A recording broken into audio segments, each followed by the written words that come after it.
Berdoa selesai. Ada yang tidak masuk hari ini? Masuk semua, Bu. Ya, Ibu absen terlebih dahulu ya.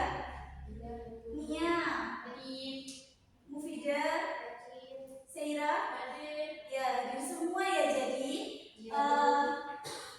kemarin ada yang ingat kemarin kita belajar minggu kemarin kita belajar apa? Ekosistem.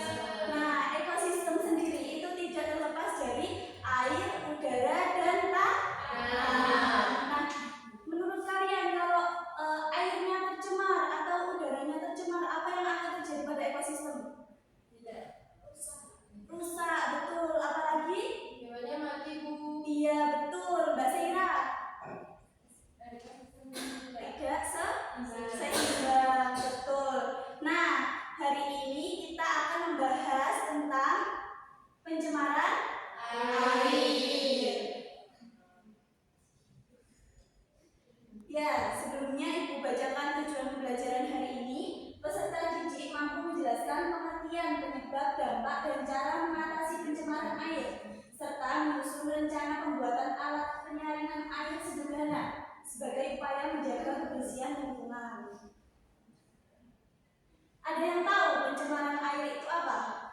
Kondisi di mana kualitas air menurun karena masuknya zat, bahan, atau organisme berbahaya ke dalam air, sehingga tidak lagi layak digunakan oleh manusia, hewan, maupun tumbuhan. Nah, betul. Lihat ini. Ini termasuk air atau sungai yang tercemar atau tidak? Tidak. Karena apa? Karena sampah. Ya, terus karena apa lagi? Warnanya keruh. Nah, ada 3.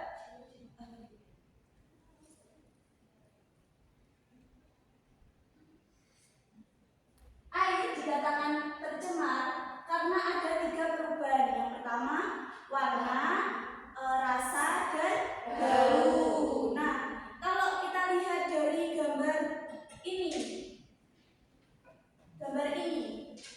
kan baunya pasti menyengat ya, karena banyak sampah, banyak botol-botol, banyak adunan. Kalau kalian di rumah itu kalau mandi, nah kan pakai sampo, pakai sabun. Nah, itu air sisa dari kalian mandi itu mengalirnya kemana? Ke sungai atau ke selokan? Atau kemana? Ke selokan. Nah, itu termasuk dari pencemaran air. Itu juga menyebabkan air menjadi keruh, menjadi kotor, gitu. Nah,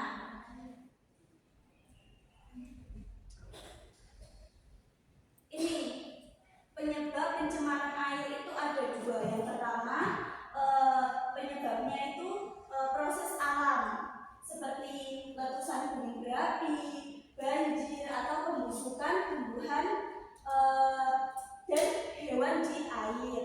Nah, sedangkan penyebab pencemaran air yang kedua itu adalah aktivitas manusia. Seperti apa, Ani? Limbah industri yang dibuang ke sungai. Ya, apalagi? Limbah rumah tangga. Ya, limbah rumah tangga seperti deterjen, sabun, sampo, dan sampah-sampah yang biasanya ibu atau kalian buang itu di sembarang tempat. Itu juga bisa menyebabkan pencemaran air. Terus ada juga bahan pupuk atau pestisida dari kegiatan pertanian. Nah, kalian tahu contoh dari bahan pupuk atau pestisida dari kegiatan pertanian yang membuat kenapa kok bisa membuat pencemaran air? Ada yang tahu? Tidak. Nah, ini. Nah, kalau petani itu menyiram tanaman dengan pestisida. Nah, pestisida itu tidak semua itu diserap oleh tanaman. Saat hujan turun, pestisida itu mengalir ke sungai,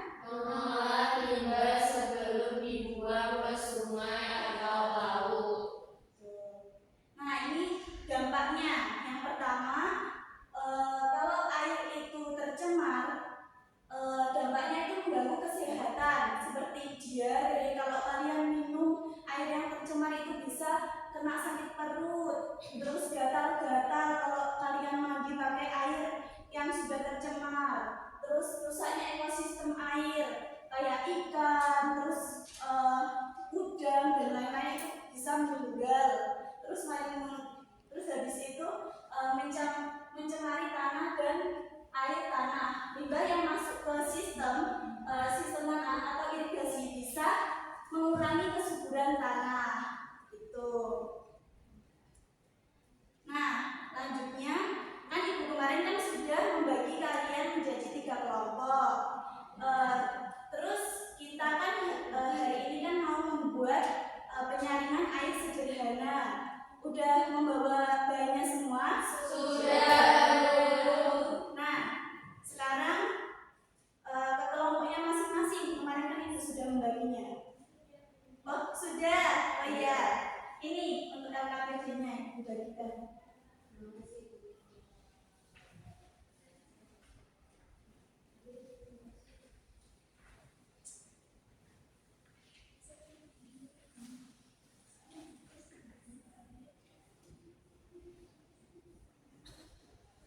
Ada yang ditanyakan setelah kalian membaca KPD?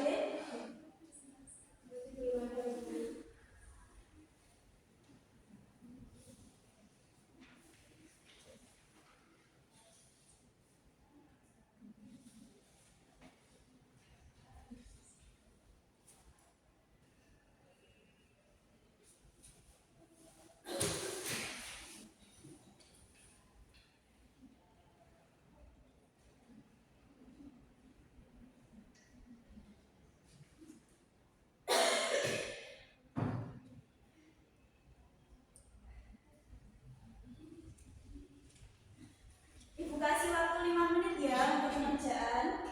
Silakan dikerjakan.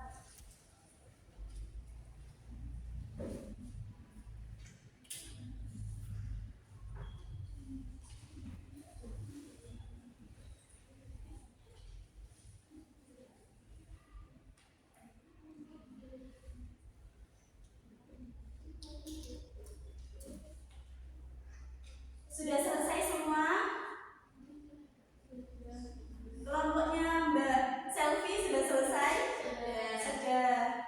Nah, sekarang kelompok siapa yang mau maju terlebih dahulu? Oh ya, silakan kelompoknya Mbak Sira.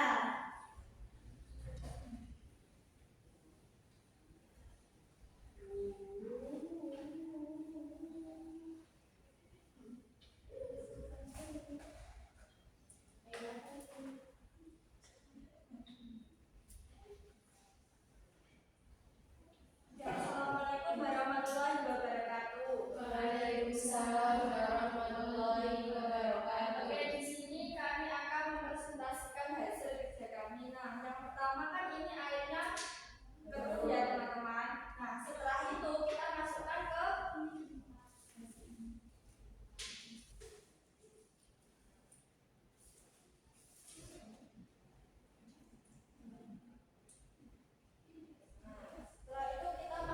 dalam botolnya sini ya teman-teman.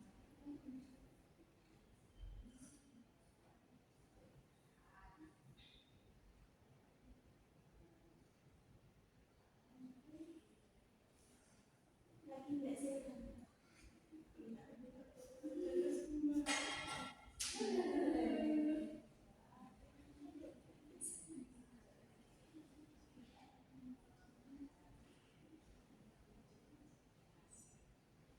Nah, setelah itu kita masukkan semua airnya ya teman-teman. Nanti kita lihat perubahan yang terjadi setelah kita masukkan ke dalam sini. Nah, kita bisa lihat ya perubahannya setelah dimasukkan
Betul sekali Mbak Saira, hebat. Beri tepuk tangan dong Mbak Saira dan Rami.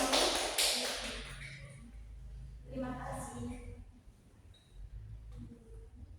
Nah, semua kelompok sudah presentasi ya.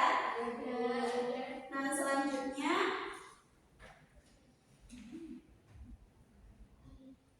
ada yang masih bingung ini tentang penyebab, dampak, dan cara penanggulangannya. Masih ada yang bingung? Coba tadi ada 3 ciri-ciri air yang tercemar dari perubahannya. Apa aja Mbak Nia? Warna, bau, rasa. Iya betul Mbak Naomi, coba solusinya apa jika air sudah tercemar? Itu tidak membuang sampah sembarangan. Iya betul, apalagi Mbak Naomi? Menggunakan deterjen ramah lingkungan. Iya betul. Nah, sudah sebelum Ibu menutup pembelajaran pada pagi hari ini, Ibu mau membagikan lembar kerja. Nah, kalian nanti kerjakan ini untuk mengukur seberapa kalian paham pembelajaran pada pagi hari ini.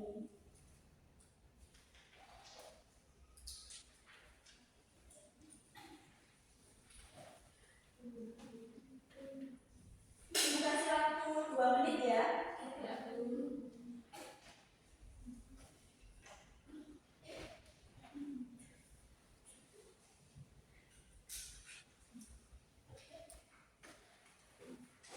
Ada yang sulit bekerja?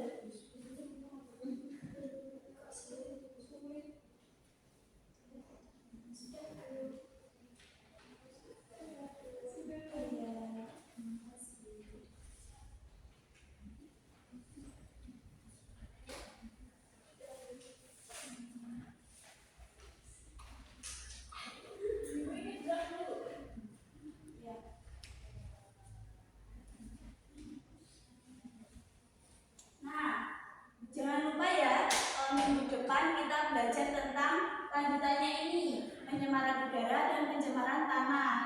Nah, kalian belajar di rumah masing-masing ya. Sudah, sekian dari Ibu. Assalamualaikum warahmatullahi wabarakatuh. Waalaikumsalam warahmatullahi wabarakatuh. Ya baik, Siti Nur Fadila ya. Kayaknya kurang semangat ya. Ada apa hari ini? Kenapa kok kurang semangat? Jadi akhirnya kelasnya juga kurang meriah. Sudah coba semangat. Iya, jadi akhirnya membawa kelasnya jadi kurang interaktif aja akhirnya. Terus karena ini hal yang materi yang kamu materi yang kamu sampaikan itu kan materi-materi yang real ya, maksudnya yang ada. Saya sih menyarankan akan lebih bagus jika media pembelajaran PowerPoint-nya itu, kalau tadi sudah bagus kan, kalau tadi sudah ada proyek pembenihan air ya, media pembelajaran PowerPoint-nya itu harusnya bisa lebih real.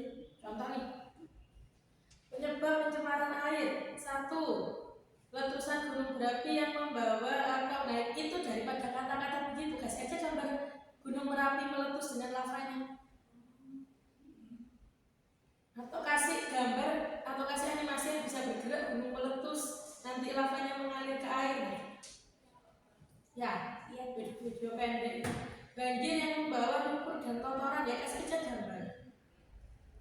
Ya itu akan lebih menarik daripada kayaknya tadi PowerPoint itu full ini gambarnya mana ya, kok nggak ada yang fenomena realnya ya.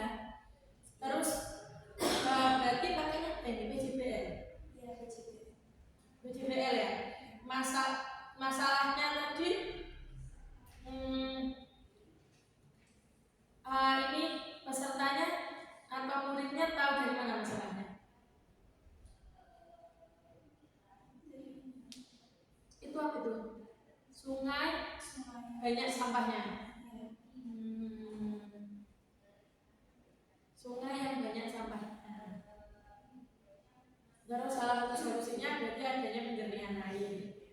Kayaknya kalau sungai yang ada sampahnya seharusnya pemberian airnya. Nah, kayaknya solusinya adalah bersihkan sampahnya deh. Nah mungkin kalau solusinya adalah kamu memang kepingin menggiring mereka, untuk solusinya adalah pemberian air, mungkin kamu bisa menayangkan video wilayah di Jakarta yang airnya keruh karena ini, sedang di sana air mahal. Ya, jadi masalahnya itu kurang cocok dengan solusi yang ingin dihadirkan, gitu ya. Karena kita kalau mau PJBM ya berarti harus pikir bahwa masalahnya itu harus sesuai dengan hasil nanti proyeknya seperti apa. Itu ya. Terus kemudian oke. Apa lagi ya? Kayaknya mungkin itu ya, karena jadinya menurut saya kurang interaktif daripada yang tampilan yang sebelumnya kamu bisa lebih menguasai kelas dengan lebih interaktif. Entah apa sudah kehabisan ide Pak ya atau gimana, tapi harus guru tak boleh kehabisan ide sih ya. Coba nanti lebih dikembangkan lagi yang selanjutnya, sama media pembelajarannya. Misal memang materi yang akan disajikan itu bisa real atau nyata, ya hadirkan nyata aja.